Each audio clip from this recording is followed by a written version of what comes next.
This is Dan from the Loading from Loops podcast. I'm reaching out to you today from the beachfront compound. Today's question is, what is Stop and Frisk, or what is Frisk? What does that mean for those of you who aren't cops or retired cops? It goes back to Cleveland and around, I think, 1961.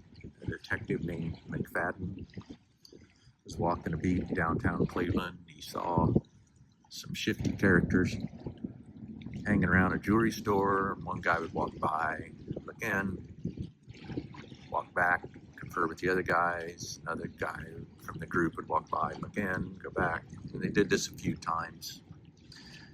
McFadden had been a detective for 30 years. He knew that was his beat. He walked downtown, he looked for robberies, he looked for crimes. So he watched these clowns for a while and concluded they were up to potential robbery action. You know, that's what it looked like to him. He knew everybody. He knew the game. So he confronted these guys. Now, if you're going to talk to some guys who are doing an armed robbery, or you think they're about to do an armed robbery, the smart move is to put them up against the wall, pat down their outer clothing, and find out if they are packing weapons or not. It's not an arrest. It's not anything more than investigative detention. It's something, if you're going to be a cop, you're going to need to be able to do. If you're going to be a store owner and you want to have your store protected from criminals, you're going to expect the cops to be able to do it. If you're going to be a citizen and you don't want to get robbed on the street, it's something you're going to expect the cops to be able to do.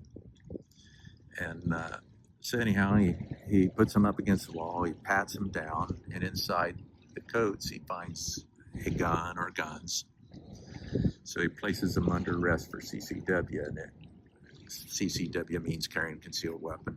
And it went all the way up to the Supreme Court, and the Supreme Court decided that if you can articulate or explain that you have criminal activity afoot, reasonably articulate that there is criminal activity afoot, and that the persons you are talking to might be armed, then you can pat down their outer clothing to see if they have a weapon. Not search them, not go in their pockets, not go pull things out of their pockets unless it feels like it's a firearm or a weapon or a knife.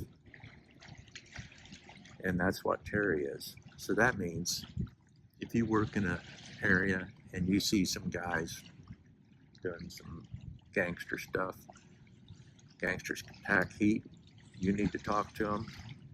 Are you supposed to go talk to them and, then find out if you can beat them to the draw if they pull first? Or do you go secure these guys, quick pat down of the outside of their clothes, and then talk to them? I don't know. In a realistic world, Stop and Frisk makes a lot of sense, but that's not for me to decide. I'm just telling you the tale. And that's what it's all about. Pat down of the outer clothing based on reasonable suspicion. So when Marvin Maggot comes to your town and he's robbing people, you got to decide, do you want your Dudley Do-Right officer to come up and just have a charming little talk with him and hope that Marvin doesn't pull? Or do you want a take charge cop like Dirty Harry to do some Dirty Harry shit? That's the story. Hope it cleared some things up for you. This is Dan from the Loading from Loops podcast. Have a great day.